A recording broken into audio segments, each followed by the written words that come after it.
Everybody wants to start their investment journey, but they don't know how to invest, where to invest, even though they know the instrument called mutual fund. Mutual fund में भी कई सारे funds है, equity fund हो गया, डेप्ट fund हो गया, opportunity fund हो गया, ग्रोथ फंड हो गया, स्मॉल कैप फंड हो गया। तो सबसे पहली चीज़, अगर आपको स्टॉक मार्केट में इन्वेस्ट करना आता है, फंडामेंटल एनालिसिस करना आता है, आपके पास टाइम है फंडामेंटल एनालिसिस करने का, तो आप डायरेक्टली स्टॉक मार्केट में इन्वेस्ट कर सकते हैं। दूसरा ऑप्शन ये है, निफ्टी 20 करके एक ETF आता है जो इंडिया की टॉप 50 कंपनीज में इन्वेस्ट करता है, आप उसमें पैसे डाल सकते हो। सो वो एन्युअली 14 या 15% का रिटर्न आपको दे ही देता है। Third, mutual fund. आपके पास टाइम नहीं है, बिल्कुल भी टाइम नहीं है, और आपको मार्केट एनालिसिस करना नहीं आता है, स्टॉक एनालिसिस करना नहीं आता, this is the best instrument to start your investing journey.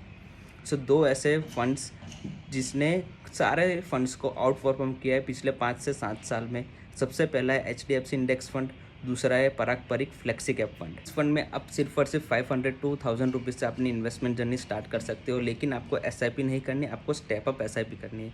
उसका मतलब क्या होता है कि हर साल अगर मान लो आपने 1000 रुपीज़ से अपनी SIP स्टार्ट की, तो आपको 5 to 7% से उसको एवरी ईयर बढ़ाना है, और आपको ये चीज़ 25 से 30 सालों तक करनी है। 30 सालों के बाद आपका जो कॉर्पस है वो 10 करोड़ से भी ज़्यादा हो गया होगा। And this is the power of compounding. I hope this video can help you boost your investing journey.